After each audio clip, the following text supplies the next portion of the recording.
নামৰ সন্মানীয় সদগণ আৰু ইয়াত উপস্থিত থকা সকলো লোককে মই প্ৰণাম জনাইছো।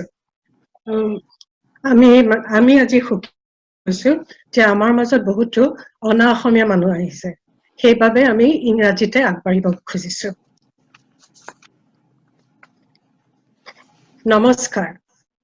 My name is Anupi Perlmutter, and it's my privilege and pleasure to welcome you here today on behalf of Naamghar Association of America.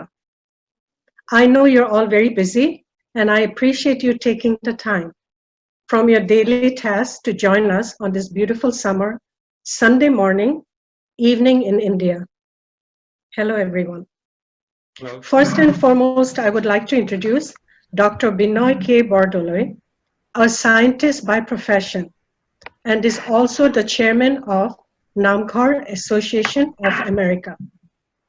Naamghar meaning prayer house in Assamese, Naam meaning prayer, Ghar meaning house, hence Naamghar meaning the prayer house. Our true identity as an Assamese lies within us in understanding our spirituality and belief system and sharing with other communities here in the US. This makes us realize the common thread of bhakti or devotion that exists among all the Vaishnav sects therein. In 2016, during Sankardeva Tithi, Dr. Sri Pitambar Dev Goswami of Auniti Khatra in Assam came to join us as the chief guest. It was then that the idea of creating a Naamghar in America was first proposed formally by Dr. Sri Pitambar Dev Goswami. He had conferred Dr. Binoy Bordoloi with the title of Bar Medhi, meaning the social project leader for this endeavor. This formally started the process of creating a non-profit trust named as NAAM, Naamghar Association of America Incorporated, where Dr. Binoy K. Bordoloi led its efforts as a chairman, along with a team of 7 executive members as the board of trustees. There is also a working group who facilitates different areas of expertise and who remain very dedicated to this cause. Khatradhikar Sri Pitambar Dev Goswami, along with a few bhaktas, devotees from Assam, visited us again in 2017 and donated a Guru Akhan, the seat of the Guru. The Guru Akhan is built as a 7-tiered triangular wooden throne adorned by the tortoise elephant, peacock, dragon motif on beautifully carved woodwork. Our sacred scripture, Kirtan or Bhagavat, is then placed on the top tier of Guru Akhan. This Guru Akhan is in a temporary Naamghar right now and is now approaching its 4th year of operation. Without further delay, I would like to request Dr. Binoy K. Bordoloi to share his vision with us. Thank you and namaskar. Namaskar. আপোনালোক সকলোকে স্বাগতম জনালো। আজি আমাৰ এই virtual নাম মিটিঙত ভাগ ল'বলৈ অহাৰ কাৰণে মই সকলোকে মোৰ আন্তৰিক কৃতজ্ঞতা জনালো। I welcome you all to the first virtual meeting of the Naamghar Association of America, briefly NAAM. We'll briefly explain our objective here.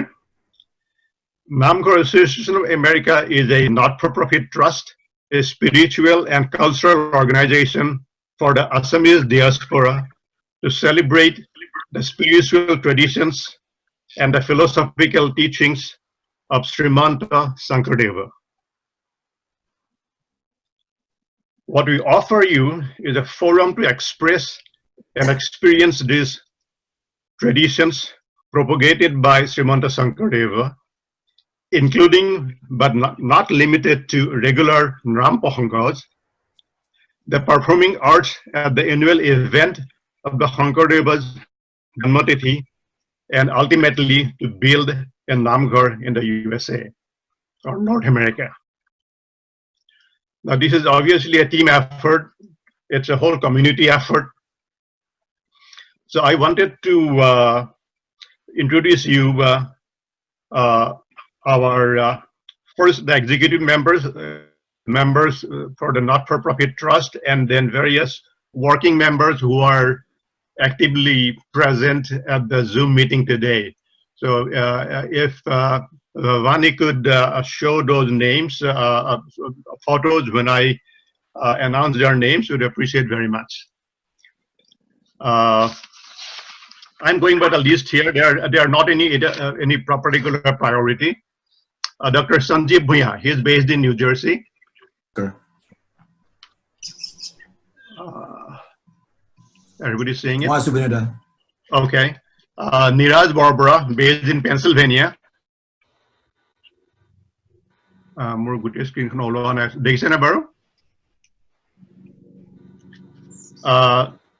Chaudhary. Niren, video. Yeah. Hello.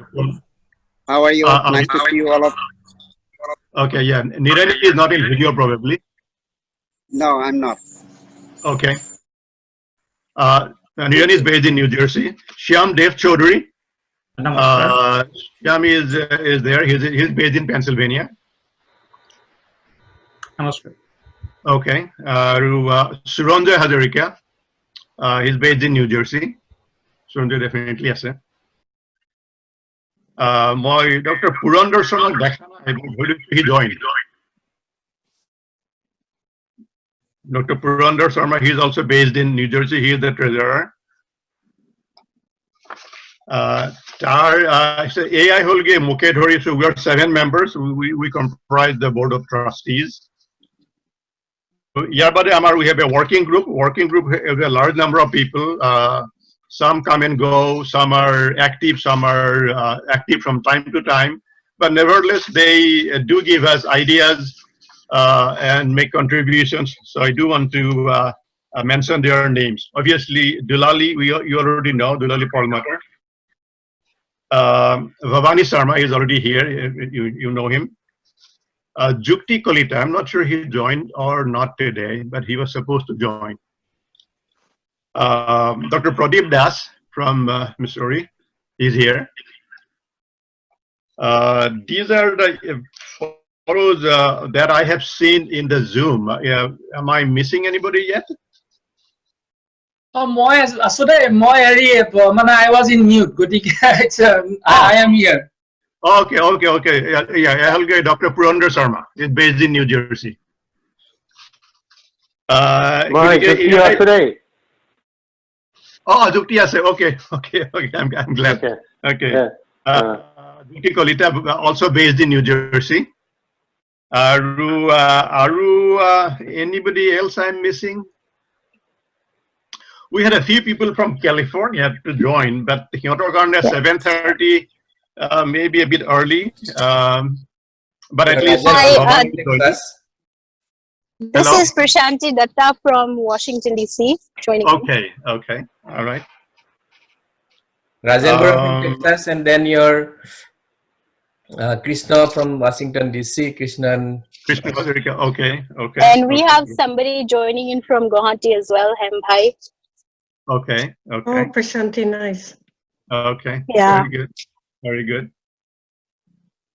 Okay, if I covered most of the, definitely, everybody joining here will get an opportunity to introduce. I just wanted to actively mention the names who are in our what is called the working group. So we want to know them, know you all. So please continue to stay. So Here. And Dr. Bordele for the beautiful introduction. Discussion about life, works, and philosophy of Srimanta Sankardeva is very scanty. That is why people outside Assam do not know much about him. It's very nice and timely that Naamghar Association has come out with this idea of dialogue on topic related to Srimanta Sankardeva. I hope such adventures will continue in future. Since there is generally a time lag, in order to prevent that, my main lecture has been pre-recorded. It will be played now. So please play the lecture. Dear friends from North America, I am highly privileged to address you today on the life and works of Srimanta Sankardeva, especially how he was a spiritual humanist. I am grateful to Naamghar Association of America for this great opportunity. The members of this association deserve accolades for their sincerity in preserving and spreading the legacy of Srimanta Sankardeva in foreign shore. Srimanta Sankardeva was a great polymath who contributed in numerous disciplines. He created a new religious order named Ekasarana Namadharma, which had many distinctive features. He was not only a religious leader, but also a poet, playwright, textual critic, musician, actor, director, dancer, choreographer, painter, textile designer, and so on. He was even an architect who designed the unique place of worship, Kirtanghar or Naamghar. It is different from all types of temples in India. It has columns or pillars inside the hall, which too is not seen in most other worshipping places. It was constructed with locally available materials like bamboo, thatch, wood, etc. Unlike the huge stone-made temple structures built elsewhere, that made it possible for the followers of Srimanta Sankardeva to dispense with royal patronage, which was very much essential in other religious orders to construct their expensive temples. Apart from these economic and political aspects, there was the environmental aspect also. All the materials used in Kirtanghar, or for that matter in any activity within the Than or Satra, happen to be eco-friendly. Bamboo, wood, thatch, etc. were all replenishable commodities gathered from nature. So nature was not harmed in the least. This was certainly due to the sensitiveness of Srimanta Sankardeva to ecological issues. He said in Kirtan Ghosha that one tree was equivalent to 10 suns. Srimanta Sankardeva understood the malaise of Daden society very well. A section of the priest community misled the people by misinterpreting the scriptures to suit their own interest. People had no access or knowledge of the scriptures due to illiteracy. Lot of distorted activities took place in the name of deity worship. Since worship with sacrifice was in vogue, dear friends from North America, I am highly privileged to address you today on the life and works of Srimanta Sankardeva, especially how he was a spiritual humanist. I am grateful to Naamghar Association of America for this great opportunity. The members of this association deserve accolades for their sincerity in preserving and spreading the legacy of Srimanta Sankardeva in foreign shore.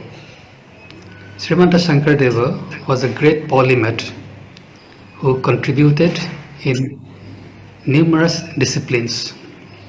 He created a new religious order named Ekasarana Namadharma, which had many distinctive features.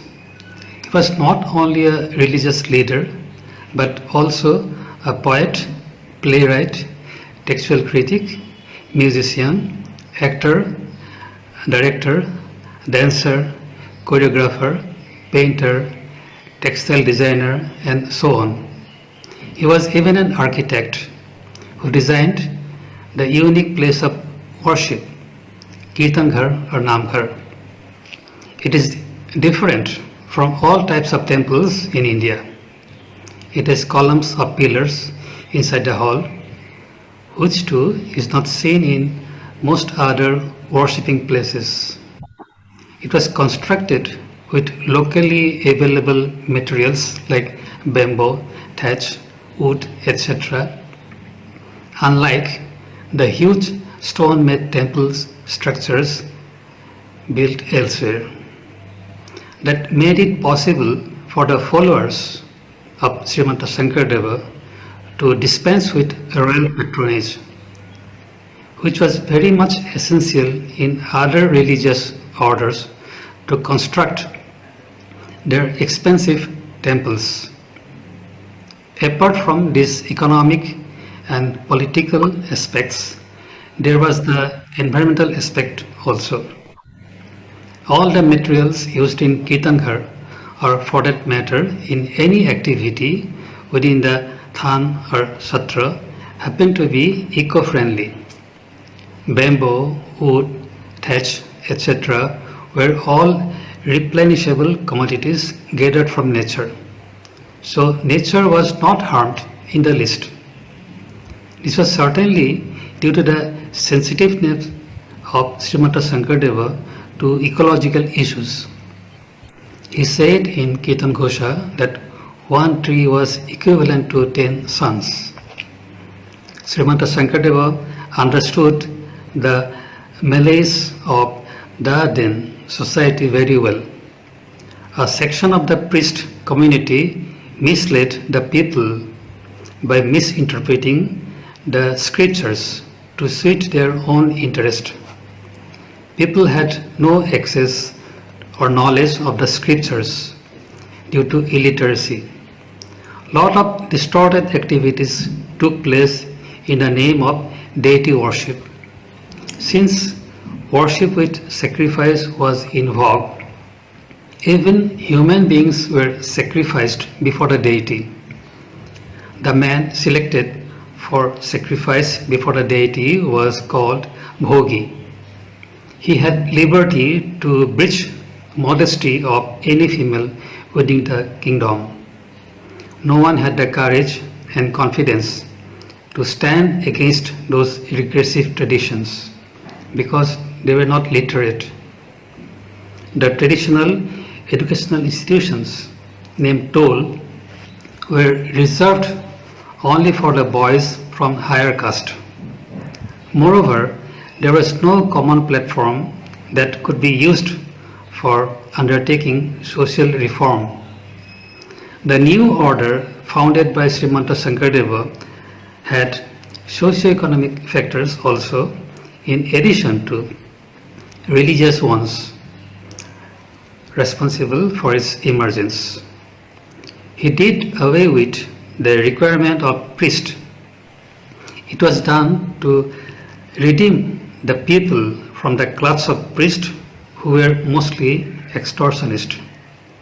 Moreover, he did away with the influence of the tantric cult who sacrificed even human beings. This was also the reason why he dispensed with female deity worship, whereas all other Vaishnavite orders in Sanatana religion had female deity worship. Srimanta Sankardeva insisted on Ekasharana or submission to a single entity dispensing with female deity worship as the decadent practice of the tantrics in the name of female deity worship had pushed the society to the nadir. There were at least 40 temples in Assam in medieval times where sacrifices, including human sacrifice, were carried out. Srimanta Sankardeva saved people from all these regressive customs. Srimanta Sankardeva differed from other Vaishnavite gurus even in respect of devotion to Lord Krishna. He adopted the Daisya form of devotion among the 9 forms of devotion. The attitude in his devotion was that of servitude towards God.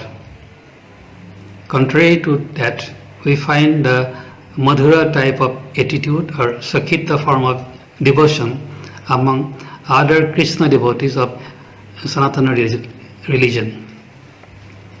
Srimanta Sankardeva avoided the Madhura type of attitude very carefully. This attitude was prevalent among the devotional orders which equated the worshipper and the worshipped. These orders led to decadence in the society by spreading unwarranted practices. They were devotees only apparently. Their activities led to undermining of the status of women, whose honor were frequently breached. So there was a social necessity of highlighting the Daisya type of attitude instead of Madhura type of attitude in devotion. These aspects of Ekasarana Namadharma prove the reformative type of reformative nature of Srimanta Sankardeva. There is ample scope for deducing that the necessity of social reform encouraged him to found a new order. The plethora of reformative advices in the vast body of his writings also prove that. The elements of reform were more pronounced in his activities than religious theories. He loved people. He was a humanist, albeit with a spiritual trust. The entire ambience inside the Kirtanghar or Naamghar is democratic, with equal place for all. There is no differentiation or discrimination in Ekasarana Namadharma on the basis of caste, sex, or nationality. Srimanta Sankardeva developed this order on a strong foundation of egalitarian principle. There was a revolutionary act in medieval time. That was why Mahatma Gandhi said that the Ram Rajya of his dream had already been fulfilled by Srimanta Sankardeva. Whereas the people of higher caste dominated all spheres of the society, including social and religious spheres, Srimanta Sankardeva opened the door of his order to all and sundry.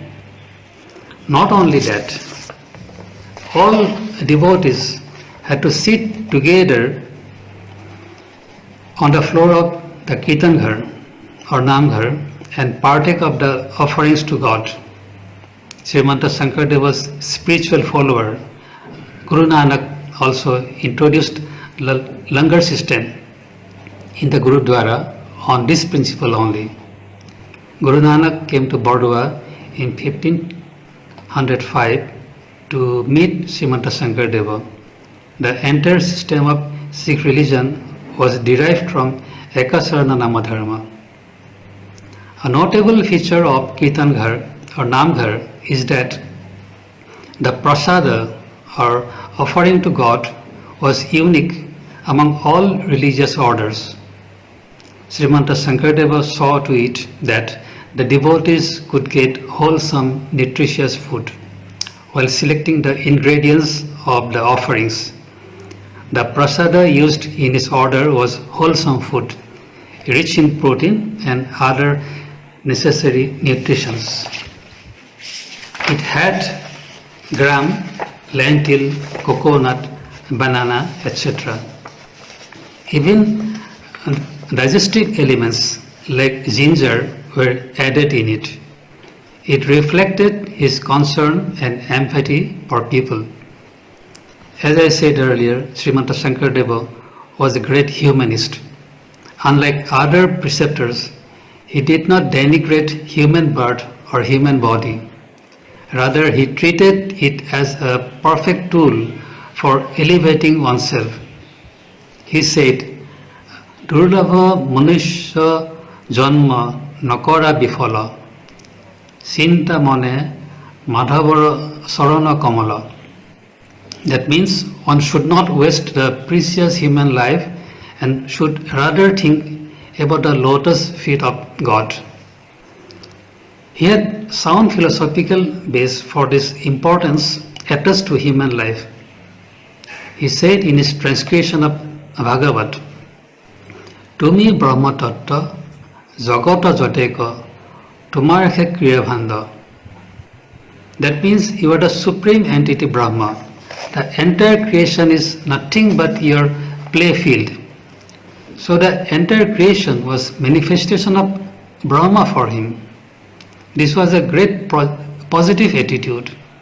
He also said that it was a great fortune to be born as a human being in Bharatvarsha.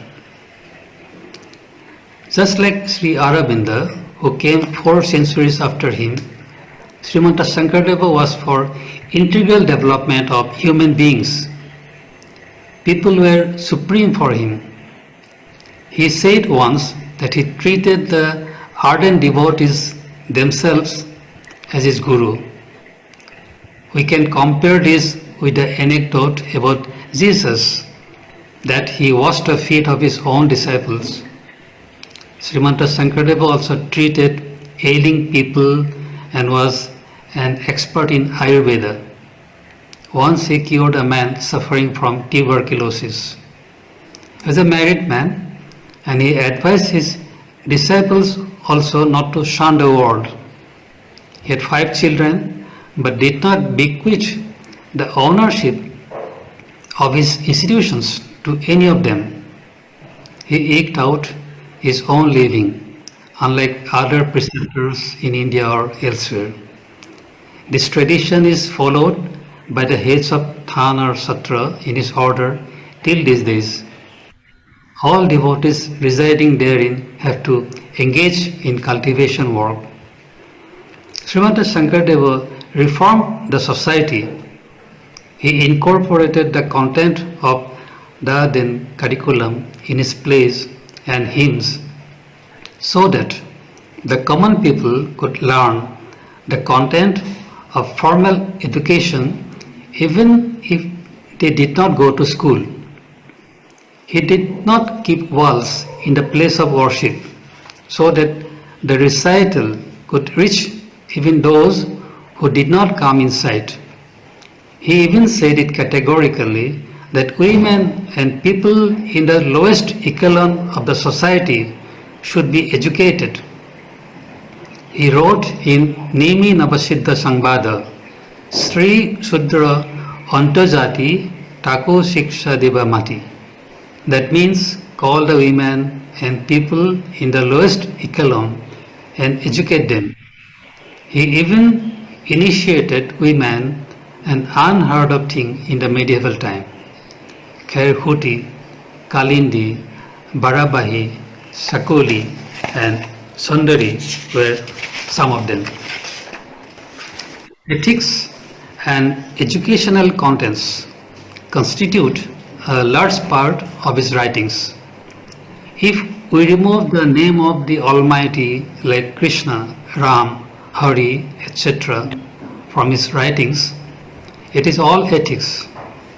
For instance, he asked people to shun demonic nature and to show tolerance to people of other beliefs. He was a modern man.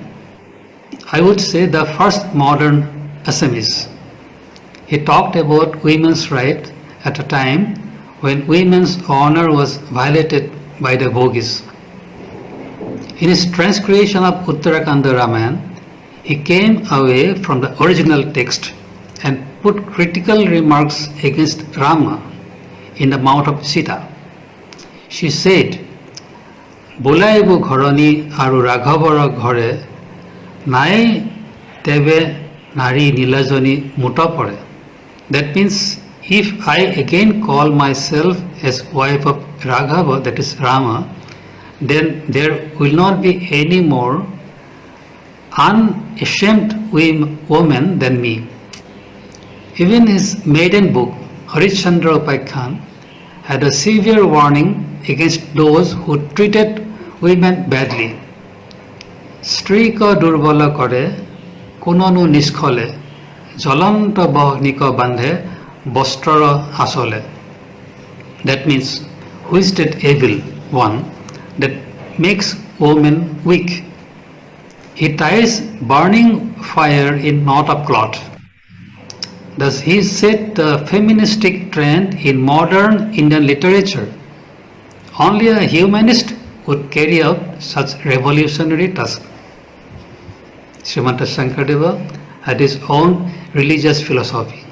I have named it Vivartanavada, as it felicitates the elevation of the individual self or jiva from the primary dual state to the non-dual state of identity with universal self or Brahma. Srimanta Sankardeva gave stress on spiritual evolution of the devotee from gross to subtle, from plurality to non-duality. Evolution is an important theme in his writings. In fact, he started his Kirtan Ghosha with descriptions of the incarnations of Ishvara. These incarnations are nothing but metaphors for different phases of development of the creatures. So Srimanta Sankardeva highlighted the process of evolution. His philosophy was unique.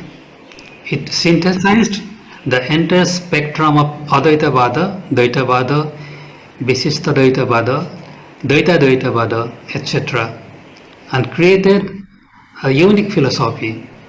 It accommodated thoughts of all inclinations, elevating the jiva to the pinnacle of realization of the Supreme Absolute. One speciality of his philosophy is that he equated Brahma and Ishvara, which was a revolutionary hypothesis. He says this categorically in a verse of his magnum opus Kirtan Ghosha. Tumi Paramatma Jagatara Ikho Eko, Eko Bostu Nahike Tomato Betireko. That means you are the universal self as well as the one supreme God of the creation. There is nothing else than you. The Paramatma or universal self, which is beyond all attributes, and the Ishvara, the supreme God, who is the abode of all virtues, are the same. No other branch of Sanatana Indian philosophy had taken this position before Srimanta Sankardeva. Thus he brought two parallel paths, the path of knowledge, Gyan Marga, and the path of devotion, Bhakti Marga, together. 200 years after him, Spinoza said the same thing when he preached love for the absolute being. The Srimanta Sankardeva was a guiding light for Spinoza also. Srimanta Sankardeva said that Ishvara exists in every being, and hence one should see everyone as manifestation of God. He wrote in Kirtan Ghosha, Samasta bhutate dikhibeko Narayana. That means one should see Lord Narayana in all beings. Thus, he lived by the tenet of Maha-Upanishada, which says, Vasudhaiva Kutumbakam. That means the entire world is our family. Obvious corollary of it was to shun violence of all types, which he categorically said. He said, Heno jani okhuro sababa sobe eri hamasta pranika puja Vishnu buddhi kori. That means one should give up all demonic nature and worship all creatures by treating them as Vishnu, that is God. Srimanta Sankardeva forgave even his adversaries. He asked his followers not to hate the non-believers. He taught them tolerance, the most important requisite of a civilized society. He forgave all the priests who took him to the royal courts in 2 different kingdoms. It may be mentioned that Srimanta Sankardeva and his followers were continually harassed by the priest community as the new religious order dispensed with the intermediaries, thereby putting the livelihood of the priest at stake. Srimanta Sankardeva's vision encompassed the entire humanity. It was not restricted to any geographical region. In one place he said, Oba Naroloka Hari Bhajiyoka, meaning, O mankind, worship Lord Hari. He was a global citizen in true sense. This global vision has become all the more relevant today, when the entire humanity have come together to fight a pandemic COVID-19. That one's fate is linked with that of others has been established in these trying times. It is with Srimanta Sankardeva's ideology that we can overcome the intransigence that prevails in many societies. Srimanta Sankardeva believed in intrinsic goodness of human beings. He forgave all his adversaries. He did not keep any grudge against his persecutors. When the Ahom king ordered the complainants to take initiation from the saint after hearing a baseless complaint by the priest against Srimanta Sankardeva, the saint exempted them from that. His compassion extended even to animals and birds. Once during his pilgrimage, he released a peacock and a deer from traps laid by a hunter, at the same time compensating the hunter for his losses. He did not approve of the hunter's action, but at the same time had empathy for him. When the hunter came to know about it, he realized the truth of life and came near the saint. He paid obeisance to Srimanta Sankardeva and became a disciple. Srimanta Sankardeva was pioneer in the entire world in creating and using cultural tools like plays for proselytizing work. The great German playwright Bertolt Brecht, who used his plays as forum for conveying his leftist and anti-fascist message, came 4 centuries later. Srimanta Sankardeva was also the first playwright in all modern Indian languages. He used the language of the common people to convey his message. Ethnic ingredients in costumes used by the characters of his plays, known as Ankiya plays. He took these ingredients from tribes like Rava, Tiwa, Mishing, Jaintia, etc. All his works were targeted at bringing together people of different caste and ethnicity. In his classical dance form known as both Satriya Nritta and Sankari Nritta, he took hand and foot movement from tribes like Mishing, Karbi, Boro, Rava, Dimasa, etc. Similarly, his music had ingredients from tribes like Ahom, Tiwa, Boro, Dimasa, etc. The literary and cultural contributions by him brought all ethnic groups together because they found their own heritages reflected in it. The cultural wealth created by Srimanta Sankardeva became a common heritage for all ethnic groups in the Brahmaputra Valley. He could do this because he loved people. He did it in spite of the fact that most of the tribes believed in animism, not in the religious philosophy preached by him. This showed his magnanimity. He was above narrow sectarianism. Thus he created the modern Assamese society. This is why he is known as father of Assamese society.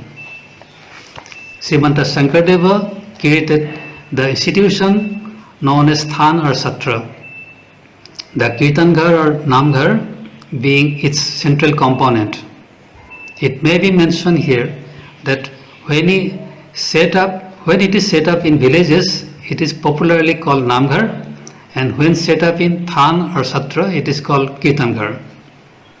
This multifaceted institution is the forerunner of community groups like kibbutz, commune, etc. The strong community life in Assam is a legacy of Srimanta Sankardeva.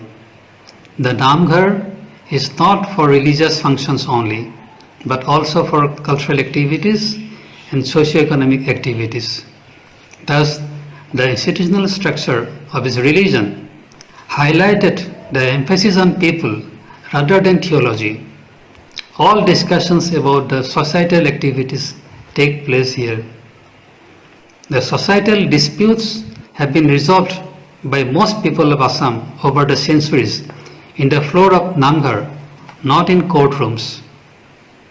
The village life has been regulated from the Naamghar only. The Srimanta Sankardeva was pioneer in the entire world in local area administration.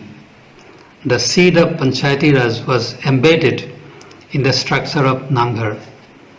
This institution is one of the greatest creations in recent centuries for integrated development of any society. I have given a brief introduction to the life and works of the great spiritual humanist Srimanta Sankardeva. I hope it will make you interested in further studies about the polymath. I am grateful to you all for hearing me. To conclude, I wish a great journey to Naamghar Association of America. Thank you. Thank you, Sanjib, very much. We learned a lot today, and I want to read more of your books because I think that's the only way you're preserving our history. We also received some questions from our NAAM group, which we would like to present to you. And also the audience can post their questions, comments, reflections in the chat group. The first question was, has your research and writings on Mahaprabhu Sankardeva influenced your own personal spiritual life?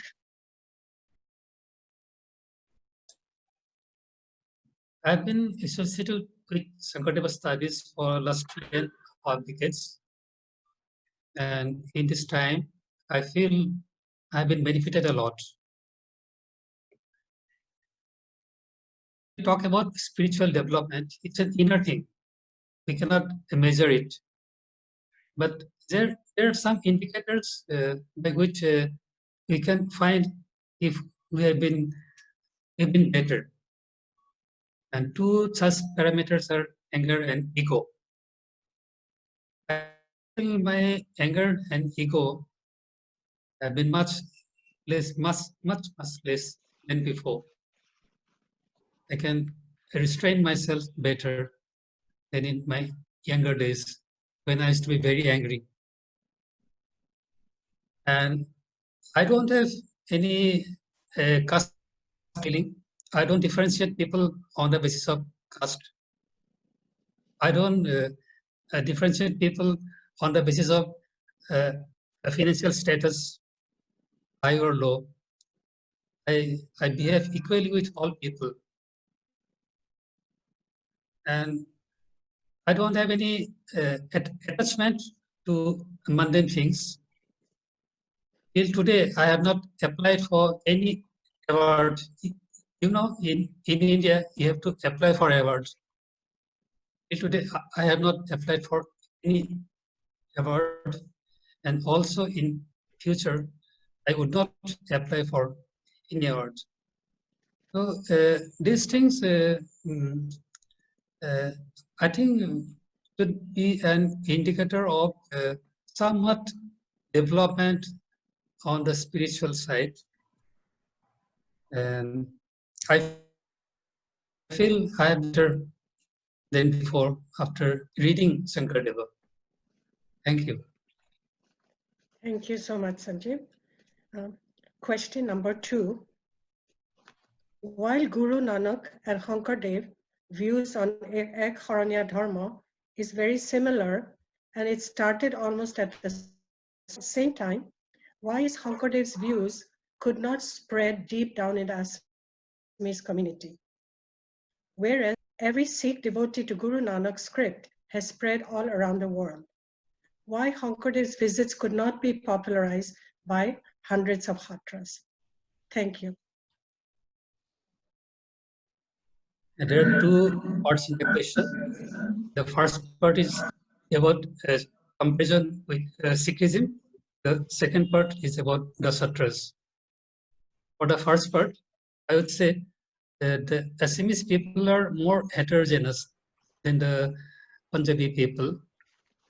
And this heterogeneity has been a barrier in the spread of Sankardeva legacy. And there's one political issue here. The people with leftist orientation have been very critical of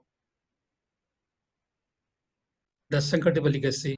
They have talked about Sankardeva being anti-tribal, anti-war culture, and whatnot. I've been refuting those writings for years, but they did a lot of harm because of those writings by the leftists in Assam. Most of the tribal people, they felt alienated, and they went away from the mainstream, and mostly they became anti-Sankardeva. So that political problem which came later did a lot of harm to the Sankardeva movement. And another problem is that we lack unity. In the Assamese people, unity is a very scarce thing. In a single village, we find 2 or 3 Naamghars. People cannot stay together. But that unity has to be there. In Sikhism, we do not see that a single Gurudwara covers a lot of people. They have they have better unity than the Swiss people, and they have better work culture.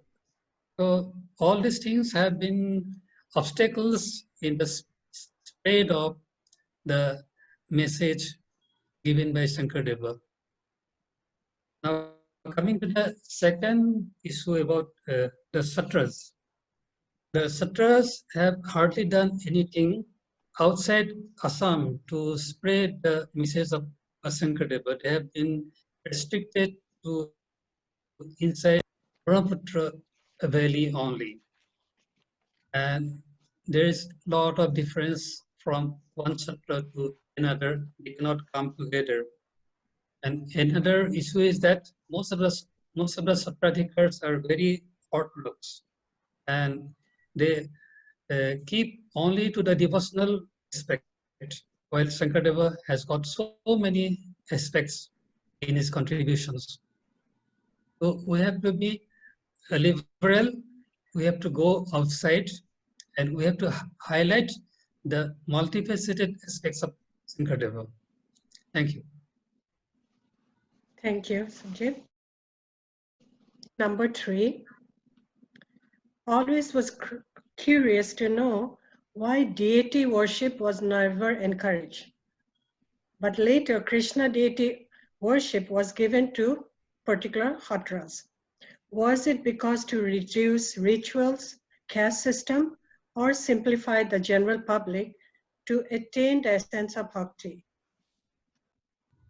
Even if it mentions that God is Nirakar, we still have description of Krishna, Narayan in our scriptures, their bodily features, their forms.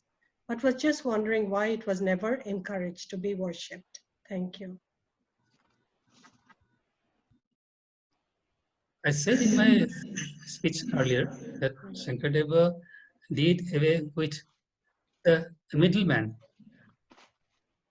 the priest community during that time. I'm not talking about the present time. During that time, they were almost extortionist.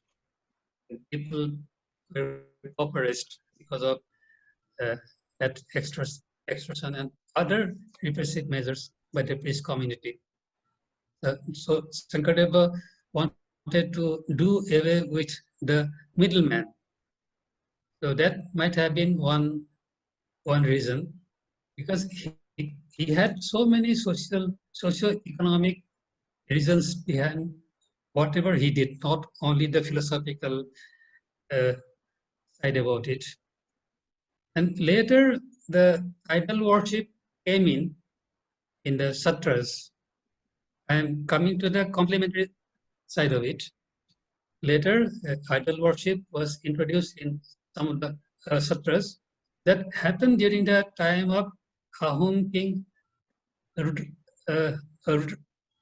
Rudrasingha, because he wanted to allot land and other grants to the sutras, and he gave those grants in the name of the idol. There was one good aspect of that he wanted to do it so that the Sattradhikar could not dispose those grants, those lands, if it remained in the name of an idol. Negative side was that Rudrasingha did it because of his own belief that Shakti worship and idol worship, all these things were better than what Sankardeva taught. So that compulsion was there. Two Sattradhikars were even physically tortured and they did not abide by the royal decree. So by and by, all the sutras installed idols, was not only for getting grant, but also to comply with the royal decree. They had to do it. So now we find some Krishna idol in almost any sutra. Thank you. Thank you. We have question number 4. Sankardev's religious philosophy is sometimes compared with Buddhism and some other Hindu orders. Can you elaborate a little bit on that? Thank you.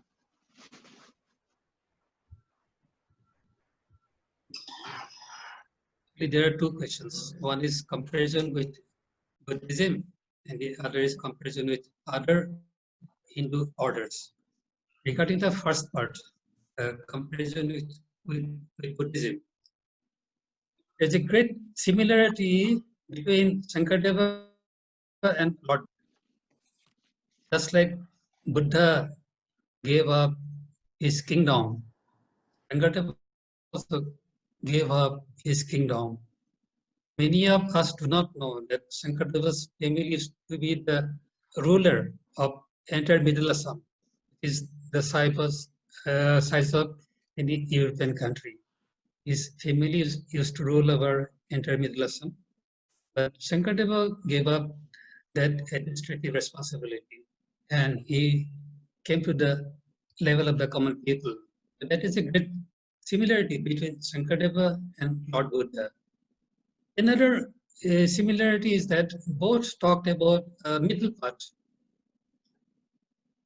Lord Buddha talked about middle path. It's quite categorically said, Sankardeva did not use the exact word, but he asked people to remain householder. He did not ask anyone to be escaping. Time, he asked people not to have attachment. So to live in the world without attachment was his advice to his followers. Then the next similarity is the concept of Sharan. The religion of Sankardeva is known as Ekasarana Namadharma. The concept of Sharan, that is taking refuge in the Almighty, that is also there in, not in Almighty, but the concept of Sharan is there in Buddhism. They have to take Sharan in Buddha, they have to take Sharan in the Sangha. That Sangha part also is similar to the system of Satra.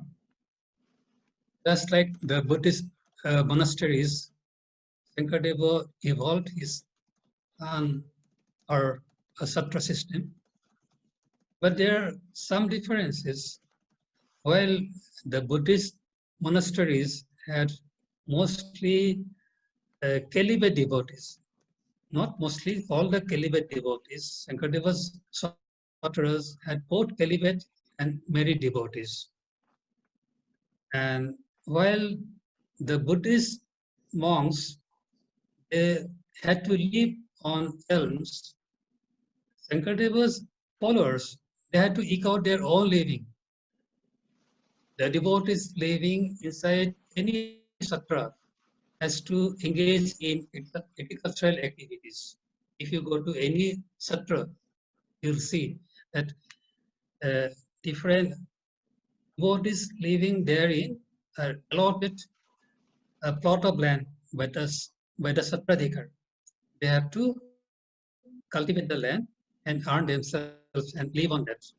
So that is a difference between this system and Sankardeva system. And another similarity is that the desire is described as something to be avoided by both. Buddha said that the desire is the root of all sorrows. And in Sankardeva's philosophy also, the God is equated with absence of desire. In Naamghar it is said, Niraha Ishvara Krishna. So in both orders, the followers are advised to transcend the desire. So that is a great similarity. But the most prominent dissimilarity is the concept of God. In Buddhism, there is no God. The concept of nirvana of Buddhism is also a bit different from the concept of mukti of Hinduism. But Sankardeva did not talk about mukti. He advised people to concentrate more on devotion to God rather than salvation. So there are some similarity, some dissimilarity, but overall we find a lot of similarities with Buddhism. Thank you. Thank you. Thank you, Sanjib. Oh, There is one question more, no, two more questions actually. I forgot one part. One is from. Yeah. Go ahead. Second Sure. part. The second part was about the comparison with other Hindu orders. Right. Yeah, I forgot that part. Sankardeva's order had a lot of difference from other orders. Hinduism. In other Vaishnavite orders, we find a female deity worship, not there in Ekasarna Nam Dharma. In in other orders, we find idols both Krishna and Shiva. But in Sankardeva's order, Shiva is shown as a devotee of Lord Krishna. That is a major departure. And regarding the social aspect, Sankardeva allowed initiation of a female. He himself initiated Sakuli, Barabahi, wife of one Jaintia disciple named Madhai, and others. So that recognition for the female was not seen in other orders of Sanatana Dharma during that time.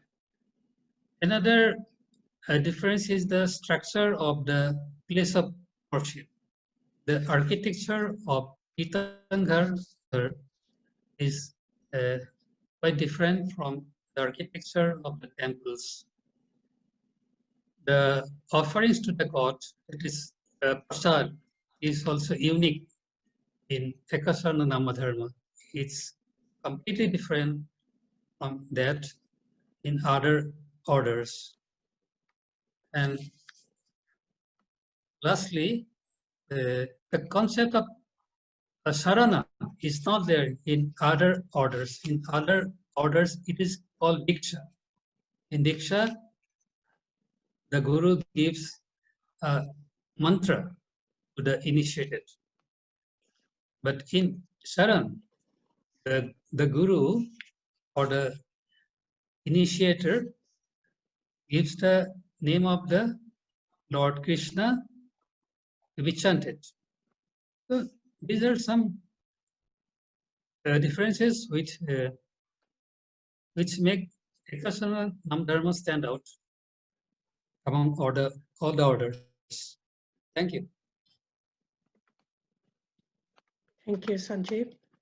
We are bombarding you with questions, but we still have a few more, maybe two more. One is from a devotee from ISKCON and one local from our NAAM group.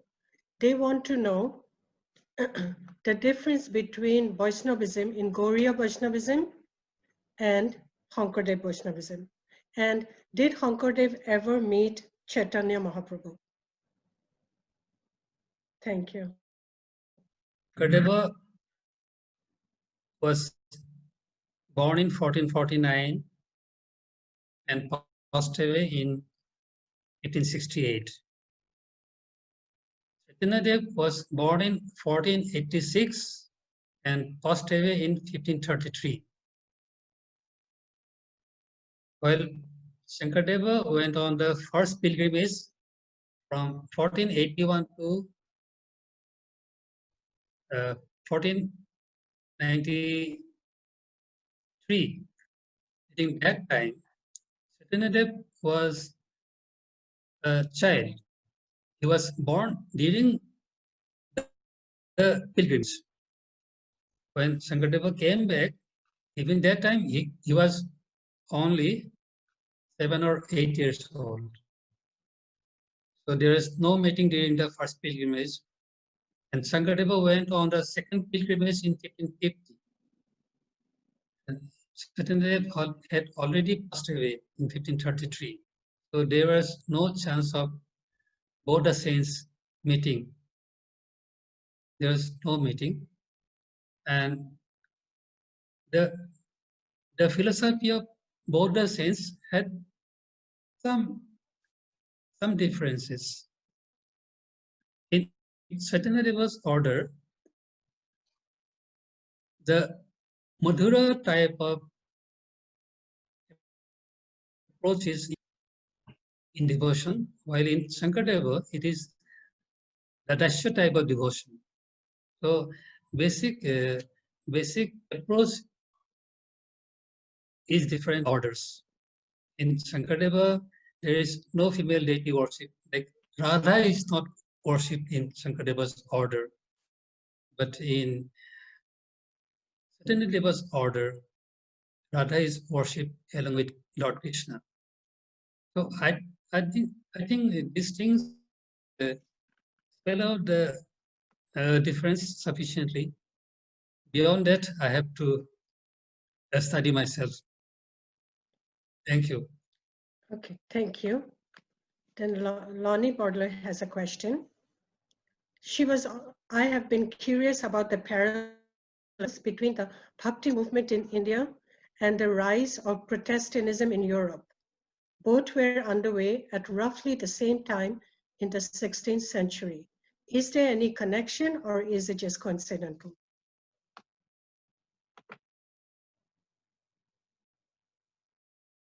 This is a very interesting question. Yeah. Actually, only some time back, I read in some article by some scholar who has claimed that Sankardeva must have gone abroad. His 12-year pilgrimage is not properly documented. If we can somehow find evidence that Sankardeva went abroad during that first pilgrimage during 1481 to 1493, then we may find out some link between the rise of Protestant movement and Sankardeva's movement. And it would be a great glory for us if we can establish some relationship. It may be there. It's quite possible.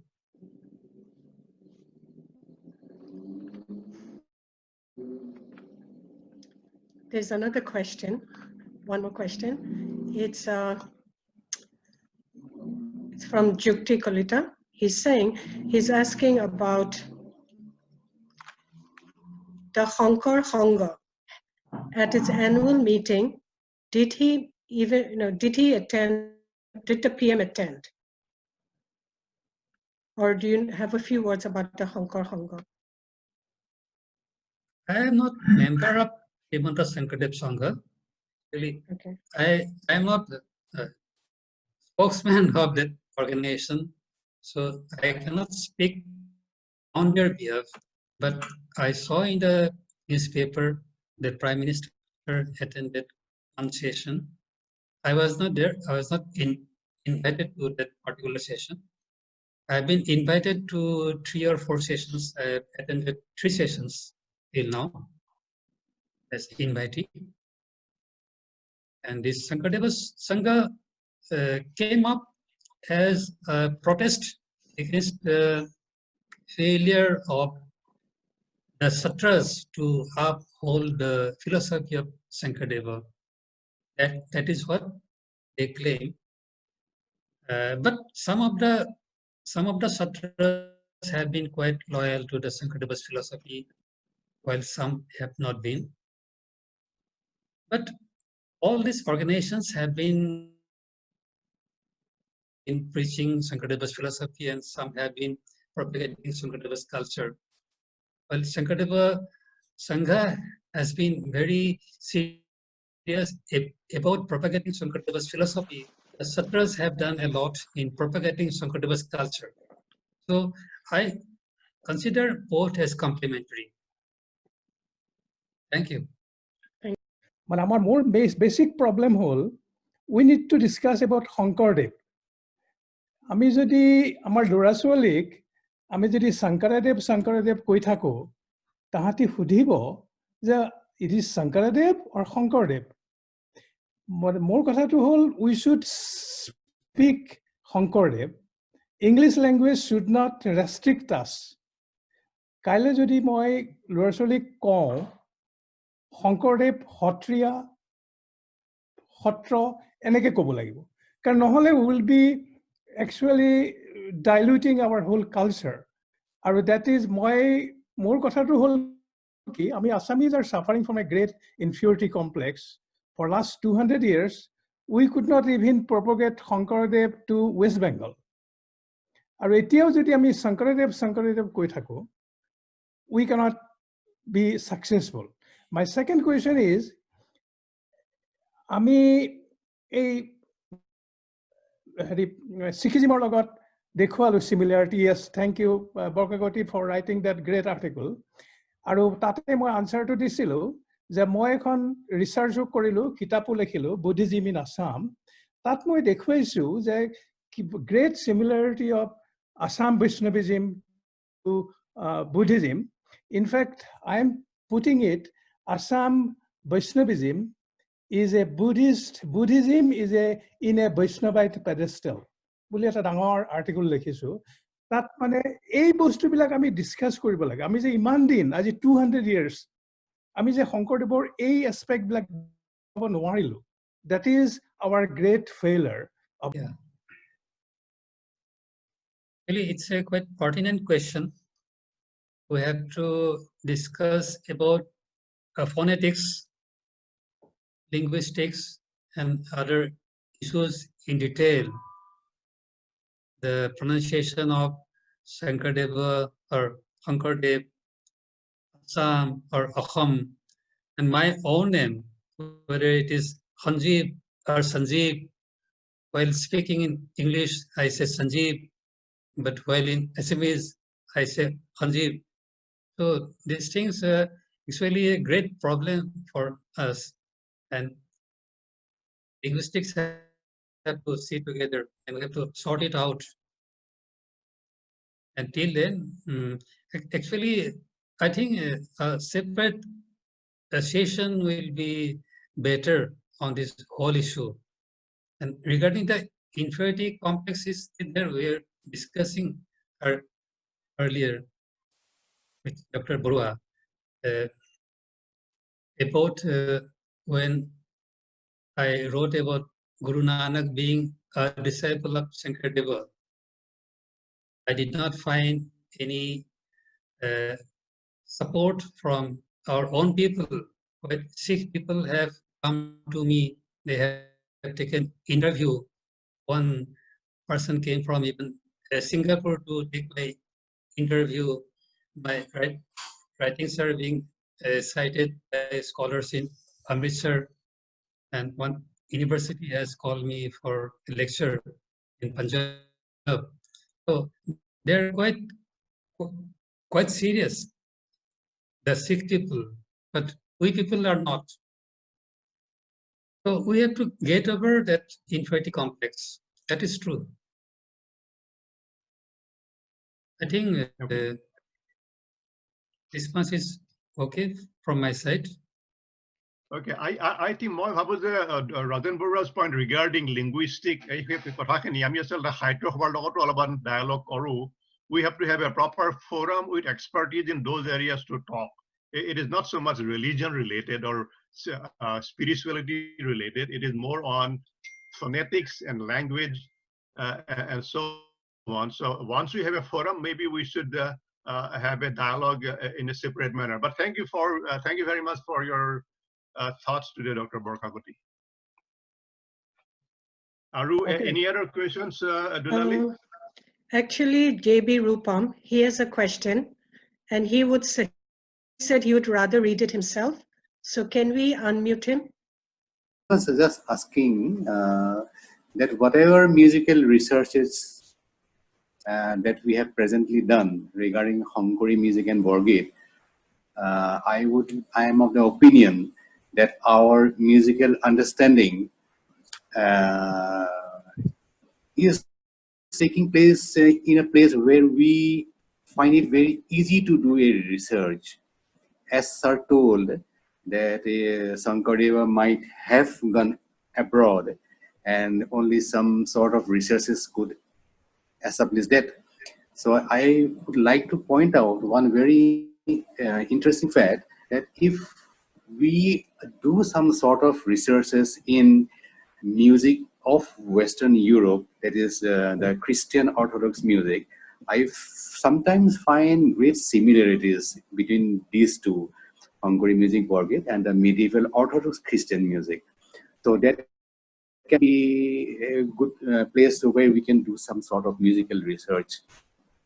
That's one thing. Okay. Because as sir told that that 12 years pilgrimage is not yet documented, so we still have some gap there. So that was what I wanted to point out to sir. Okay, thank you, Sanjib. Actually, Maybe he wanted to answer.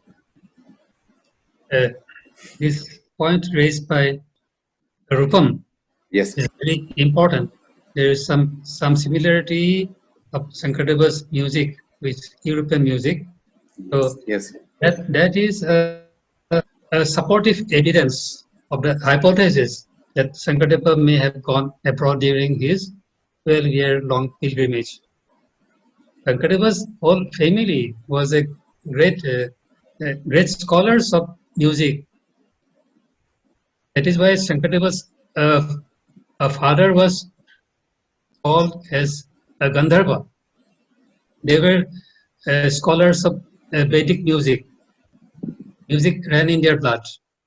It is that is why Sankardeva was so much of a scholar and maestro in music. What he evolved was a carry over of the Prabandha Sangeet of the Vedic era. According to music scholar Gulab Mantha, the Vedic music remained in Sankardeva's orbit. So Sankardeva revived the Vedic music. A lot of research has to be done in this area. Yes. We can have more supplementary sessions on these issues. Yes. Thank you. Thank you. This is a very important area. So we are already 90 minutes past. So it is a long time for many of us. So I think we have a lot more questions. Binoida, definitely there are a lot of things needs to be done. So before, I think we can take 1 or 2 minutes more, and then we have a quick poll. So if you guys can answer some of those poll answers, that will be great.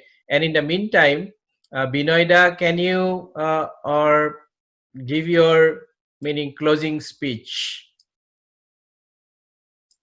That, but are we done with all the questions that you wanted, Dulali? Yes, we addressed all the questions. Okay. So all right. you can Okay. go ahead. Thank you. Okay. Thank you very you, much. Dr. Sanjib. Okay. Thank you. But thanks for your time. We wanted for an hour, but with socialization, we are taking about 1.5 hours, but we are coming to an end. So finally, to give you my vote of thanks, first to Dr. Borkakoti. তেখেতৰ ব্যস্ততাৰ মাজতো আমাৰ অনুৰোধ ৰক্ষা কৰি এই সন্মিলনত যোগদান কৰিবলৈ সন্মতি দিয়াৰ বাবে আমি তেখেতৰ ওচৰত চিৰকৃতজ্ঞ। Our sincere thanks to Dr. Borkakoti accommodating us today in his busy schedule and enlightening us about our Gurujana. Secondly, all the committee members in NAAM, our executive or working group, they have been putting their efforts. So all the committee members helping us organize this event so successfully today, we offer our thanks and our gratitude. Please continue to interact with us. And lastly, we thank you all, the audience. You're making it such a lively dialogue with your questions and comments. And we seek your participation and blessings to advance our objectives. We'll continue more of these type of sessions in the future. We have more ideas now. We have seen it. This is very interactive, and we'll continue to do so. So please stay tuned. Thank you very much. Now we can stay back for socialization a little bit longer at your own discretion. Nandita, thank you. Thank you.